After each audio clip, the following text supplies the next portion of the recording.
So I am a physicist, or that's my origin. And right now I am a trustee of Christians in Science, and I also do lots of various science communication work. Some of it's with children and families. Sometimes it's on radio talking about my love of science. Yes, it could be very varied day to day, but generally celebrating how awesome science is my job. I work at Durham University in a project called Equipping Christian Leaders in an Age of Science.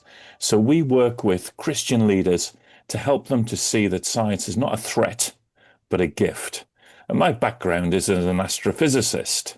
So I was always interested in stars and galaxies in the universe. And the eclipse particularly, I think, is just fascinating. Have you ever seen an eclipse? Do you know what? It's one of my earliest childhood memories was the eclipse. I think it was in 1999. And we were on holiday as a family. And my mum actually loves science as well. I was really lucky to have that influence in my family.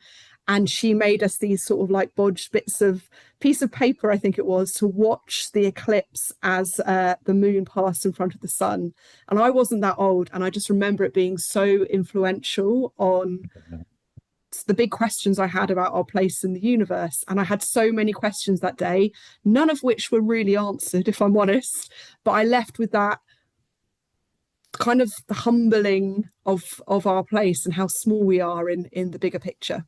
Yeah, I can understand that, although it worries me that you were a child in 1999 when I was already an old man. I remember being in North Carolina and it was a total eclipse, and I was in a car park of a McDonald's. We were driving between different places, and so we knew it was coming up, so we stopped, got a Diet Coke and sat outside, and it was just, as you explained, just quite awe-inspiring and amazing. And I remember the difference, not just in the light levels, but also the sounds. As some people stopped, you heard different animal noises, which I'd read about but never expected to happen. But what was also interesting for me, Steph, was that half of us were in the car park of McDonald's watching it, and half of the other people were in McDonald's eating their burgers and fries and not really worrying about it at all, or hadn't been aware of it. What you just said there about that light level changing when you're actually there physically experiencing it. The thing I remember most was the temperature dropping. It felt so bizarre. The temperature drop. That's what really got me, I think. That's what affected me, was that change in status. Something was, I don't want to say not right, but really starkly different. And I think we've seen that historically through lots of literature and stories about the sun seemingly stopping its job, the source of all our light and energy, and how our lives just sort of go on and function because of this source of light and energy. For some of us, when you experience that, it does make you, it has that impact. It does impact you in a different way that's hard to explain. Isn't it interesting that as you and I know as physicists, that these things are entirely predictable. We know when they're going to happen because the laws of physics are universal and we can understand them. I think that's a gift from God. But at the same time, there are circumstances in the laws of physics which just remind us that all of this is gift. And an eclipse, as you say, is a reminder that the things that we take for granted, the warmth, the energy, the light, is gift. Yeah, I mean, with my perception of the universe, my understanding of it, there is such an abundance out there of what exists. It's not just our solar system as well. Like, there's so much else out there to explore and understand. There's some level of predictability, but yeah, again, I go back to that word abundance of what is out there. The overflow of things and stuff for us to explore, I find so fascinating. And also just the mechanisms of how we currently understand the universe to have come into existence as well. One of my favorite things I love to talk about is how stars form the building blocks of everything that exists. And I like to think of them as factories building the elements of carbon and oxygen. And as the star's undergoing fusion through its lifetime, it's building everything important for life. Again, all predictable things that we can talk about and measure and see coming from the light of stars. And then when they die towards the end of their life, they would explode in a supernova and spread out all of those ingredients, which can then be used to form new solar systems and planets. And over time, in one example that we know of, one of those planets has formed life. Yes. And for me, you've got, again, beautiful poetry there, because that life that exists on planet Earth, if you haven't guessed it, was made from the dust of stars. Yes.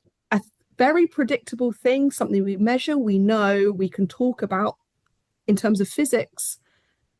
And yet what that poetry woven into that narrative is so beautiful and stunning. And I don't know about you, but for me, it really adds to and enhances my Christian faith when I look at the pairing of what we know and can understand and the story that's being told alongside that. I think that's right. And that's a beautiful way of putting it. And I think not just for us as Christians, but I think that also raises questions for many people outside of faith who say, is there a deeper story to the universe? So, as you know, that production of carbon and oxygen and nitrogen in supernova explosions was discovered by a man called Fred Hoyle with other collaborators in the late 1960s. And Hoyle at that stage was an atheist. But he saw that the processes in the factories that you've described are so just right, the Goldilocks just right, that in fact, if things and the laws of physics were just slightly different, we, the sun, the moon, wouldn't be here. And Hoyle wrote after that, he said, nothing has shaken my atheism as much as this discovery. Now, we don't believe, I think, that you can prove God through science. You can't disprove God either. But there's some of these pointers that we've been talking about the universality of the laws of physics, the fact that things are just right, the awe that we get when we see the natural universe, that might be for many people pointers towards a deeper story to the universe. Tell me a little bit about how you became a Christian. Was it because one day you were looking up at that eclipse and you saw in the stars, God exists? How did your Christian faith begin? Do you know what? I think my Christian faith has built up over a really long time. Yeah. And my journey is probably best described, without being too cheesy, but like the scientific method. Yes. Which is having a question and seeking answers. And from a young age, I was surrounded by those that were Christian, and to some extent probably went along with a lot of what was being said. But at stages, I was offered opportunities to ask questions, which I'm very grateful for, because we don't always get that privilege. And then I was able to test them. In a science test, you might carry out an experiment and go, oh, that didn't work. Or maybe it did work, and that reinforces what you think of something.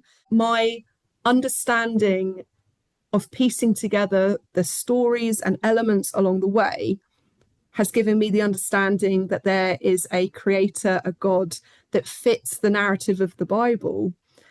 And as I continue through the rest of my life, I want to keep challenging that. I want to challenge that, because that's the scientist in me wanting to go, hang on, what if? And then throw another curveball my way and see if I can test that and see where that takes me. What really struck me about your story, if I may say so, Steph, is the importance of questions. And again, there are some churches that give the impression that faith is all about just believing. You shouldn't have any questions. But we know as scientists that it's the questions that are the really important thing. And I think that's true of Christian faith as well. And that resonance between the questions that you ask and the story of Jesus, very important. I was brought up in a Methodist home, but for me, God was a long way away. He was the kind of divine clockmaker who made the universe and wound it up. And it wasn't until I began to see that actually the God of the Bible was a God who wasn't a far-off creator, but a God who could really be real in my life. So there's going to be many people, I'm sure, listening to us and thinking about how they want to have some of the conversations that we're having today. I wonder if you have any advice for those listening. I think that something about just being real to ourselves. I think many scientists in church think that they can't raise some of the scientific questions, as if either it's a bit worrying, there's all of this science stuff, or it's not important. For me, science and faith is really important. And I think those who are called to be scientists, technologists, engineers, are following a Christian vocation, just as important as the theologian or the pastor or the priest. So I think the first thing I want to say is, folk, if you're a scientist listening to this, thank you for what you're doing.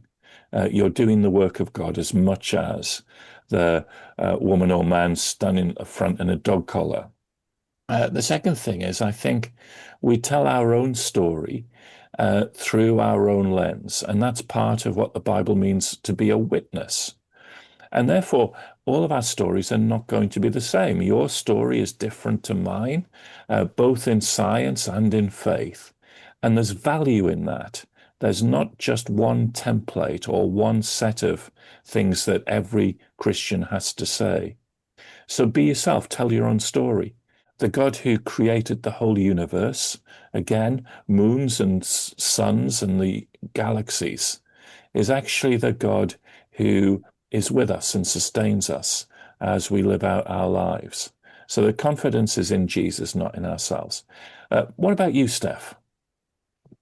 Well, before I answer, I want to add to what you said about how being a scientist can be a very Christian calling. Yes.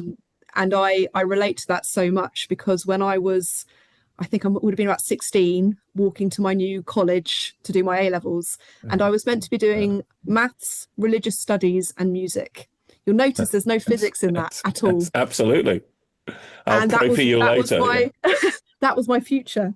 And I'd picked religious studies because I thought that's what a good Christian teenager should pick. Yeah. And I remember going to my church that morning. We had a little prayer group right before going to start our new schools that week. And I was in a great youth group that supported that. And we were just praying for the start of term. And as I arrived to school, I cannot tell you what that feeling was, but something about walking into that school told me I shouldn't do religious studies.